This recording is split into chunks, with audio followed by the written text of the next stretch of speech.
बहू और बेटी समान हो। माँ, मैं बहुत थक गई हूँ घर संभालते संभालते। यहाँ मेरी थकान किसी को नजर नहीं आती। कुछ दिन आराम करना चाहती हूँ। सोच रही हूँ कुछ दिनों के लिए अपने मायके आ जाऊं। आते हुए अपने बच्चों को भी साथ ले आऊंगी, वे वहीं से स्कूल चले जाएंगे।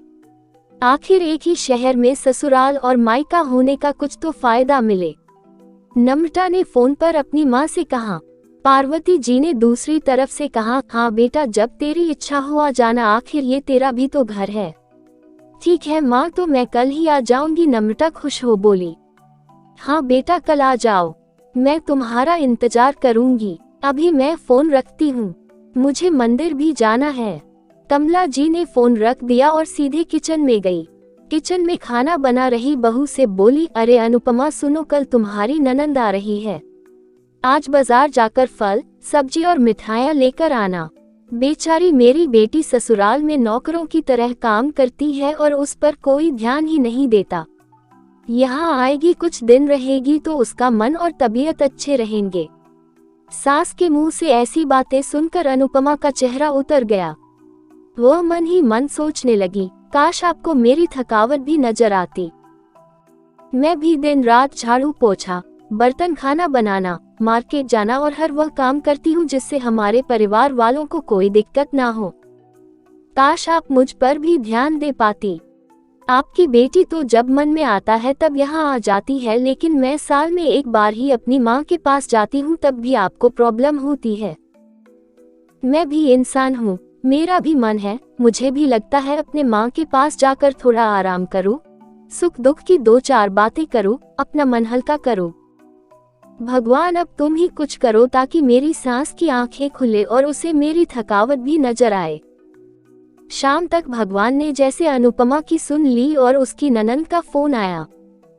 ननंद ने अपनी माँ से कहा कि उसकी सास ने उसे मायके आने के लिए मना कर दिया है, इसलिए इस बार वो नहीं आ सकती। पार्वती जी बोली, ऐसे कैसे मना कर दिया? पहले तो कभी वह तुम्हें आने के लिए नहीं रोकती थी, इस बार भला क्या हो गया? लाओ मेरी बात कराओ उन्हें, मैं समझाती हूँ। नम्रता ने फोन अपनी सास के पास दिया। पार्वती जी ने कहा, नमस्कार समधन जी, आपसे कुछ कहना था। समधन जी ने कहा, कहिए। दरअसल नम्रता कल त्योहार है, इसलिए अपने मायके आना चाहती है, अगर आप उसे भेज दे तो अच्छा रहेगा। नम्रता की सास ने कहा, देखिए समधन जी, आपकी बेटी मायके जाकर रहे, इस बात के लिए हमने उसे कभी नहीं रोका और इस बात से हमें कोई प्रॉब्लम है भी नहीं। कुछ दिनों पहले मैं अपने रिश्तेदार के शादी में गई थी, वहां आपकी बहू अनुपमा की माता जी से मिलने का मौका मिला। उनसे गपशप करने के दौरान उनकी बातों से पता चला कि अनुपमा को साल में एक ही बार अपने मायके जाने को मिलता है और वह भी बहुत कम समय के लिए। मुझे लगता है आपको पहले अनुपमा को उसके मायके भेज देना चाहिए और वह जब मायके होकर आ जाएगी तो मैं नम्रता को आपके पास भेज दूंगी।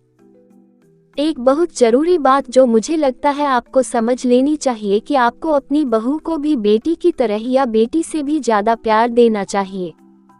उसे भी मायके जाने की इच्छा होती होगी। हो सकता है नम्रता के वहां आने से उसकी आवभगत करने के लिए आप उसे उसके मायके नहीं भेजती होंगी, या फिर वह आपसे कुछ कहने से अभी डरती हो। अगर आप उसको घर में ही कैद रखेगी तो एक दिन ऐसा आएगा जब वह आपके खिलाफ बोलने लगेगी, फिर वह आपकी सुनेगी भी नहीं और जब चाहे तब अपने मायके जाएगी। ऐसी परिस्थिति आए, इससे अच्छा है कि आप ही कुछ बदलाव अमल में ले आए जिससे आपका रिश्ता और रिश्ते की मिठास खराब ना हो। पार्वती को अपने समधन के हर एक शब्द में सच्चाई नजर आई। उन्हें महसूस हुआ कि उन्होंने अपनी बेटी के प्यार में अंधे होकर कभी भी अपनी बहू के मन का विचार नहीं किया। उन्होंने हमेशा ही अपनी बेटी को अपने बहू से ऊपर रखा। दूसरी तरफ नम्रता भी अपनी भाभी के बारे में हो रही इस बातचीत को सुन रही थी कि उसने भी रियलाइज किया कि वह कभी भी अपनी भाभी के साथ ठीक से बात नहीं करती और जब जब वह अपने मायके जाती है तो भाभी थोड़ी उदास रहती है। पार्वती जी ने अपनी बहू को बुलाया और उसे कहा कि अनुपमा कुछ दिनों के लिए नम्रता नहीं आने वाली है, इसलिए पहले तुम अपने मायके होकर आओ। ये सुनते ही अनुपमा का चेहरा खिल गया, क्योंकि यह पहली बार था जब उसकी सास ने सामने से उसे अपने मायके जाने के लिए कहा था। अगले दिन अनुपमा अपने मायके गई और इस बार 1-2 दिन नहीं, पूरे हफ्ते भर रह कर आई। अपने माँ बाप से, अपने रिश्तेदारों से मिलकर आई और जब वह लौटकर आई तो उसका चेहरा खिला हुआ था, उसकी आंखें चमक रही थी। अनुपमा के आने के बाद नम्रता भी अपने मायके आई और इस बार वो खुद सामने से अपनी भाभी से खुशी खुशी मिली और अच्छे से बात की।